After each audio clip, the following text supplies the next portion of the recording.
The war of words on the proposed constitutional change to insert a voice to Parliament rages on. And it's no surprise that the legal, academic and media elite, who are always so enthusiastic about identity politics, regularly land on a different side of the argument to the common sense people of our suburbs and regions. Recently on this network, Chris Kenny and I actually had a spirited debate about whether a minister who fails to take account of the representations made by the voice would face having that decision taken to court under administrative law. Here's that exchange. If the body has made representations, they must be taken into account, and if they are not, then that minister will fail to have had regard to a relevant consideration in the making of their decision for the purposes of administrative law.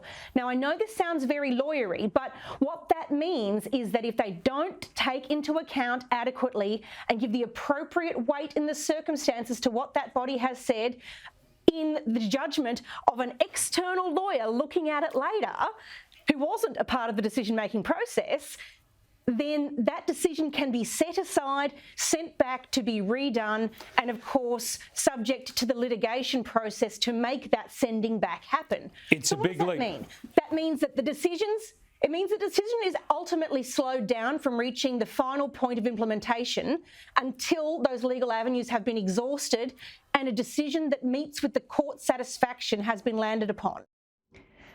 As I said then, it was a real risk, and that's for two reasons. First, it's usual for processes for receiving submissions or a right to be heard before a decision is made. Those end up requiring that those matters submitted actually be considered in making the ultimate decision. It hasn't been legislated yet. Well, that's true. But given Albanese says it would be a brave government that didn't follow the representations of the voice, it would be fanciful to suggest that there won't be such a requirement. And it's certainly true to say that neither Albanese nor voice proponents have suggested they intend to exclude the matter by legislation. That's never been uttered. And there's a good reason for that. And it's because, quite obviously, proponents of the voice intend for the body that makes these representations to actually get those representations relied upon. It seems obvious.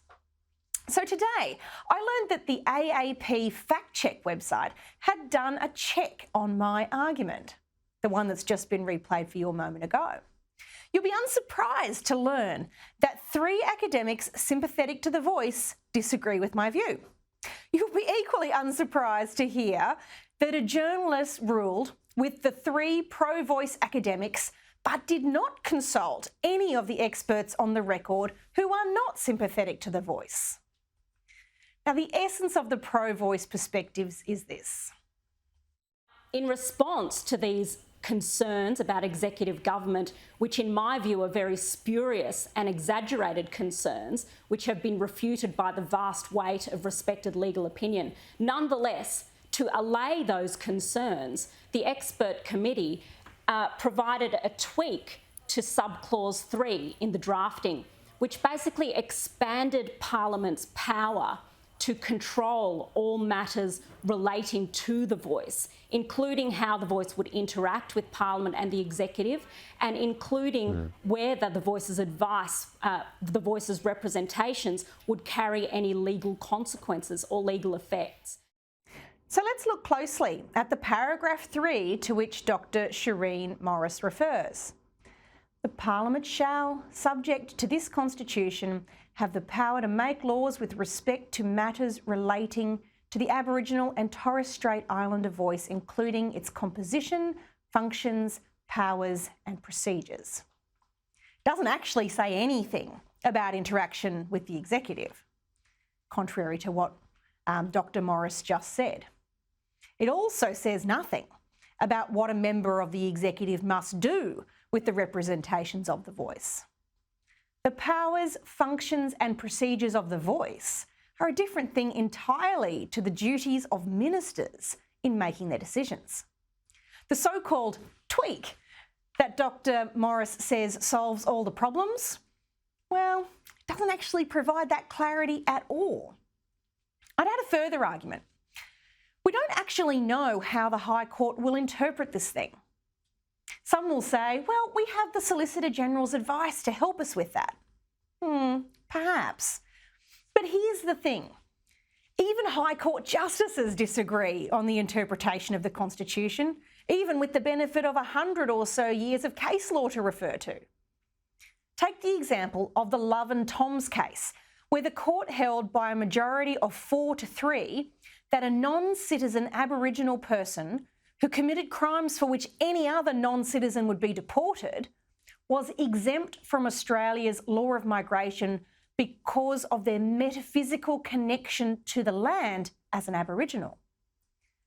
Reasonable minds can and do disagree on this stuff, including the reasonable minds of High Court justices. In fact, all indications suggest the Solicitor General himself was wrong in predicting how the Love and Toms case would be decided. Now, that's not to knock him, but rather to say that this stuff is difficult and it should probably be the subject of debate. And if the High Court interprets it as I expect it's likely to, the Parliament won't even have the right to exclude by legislation the taking into account of the representations of the voice without risking judicial review. That's because parliaments can't exclude certain causes of action where they are provided for by the Constitution. And if this voice isn't actually to be heard by governments and by ministers, then what's the point of it? So let's have the debate. This shouldn't be something for which a member of the left-leaning journalists class should be the arbiter of truth.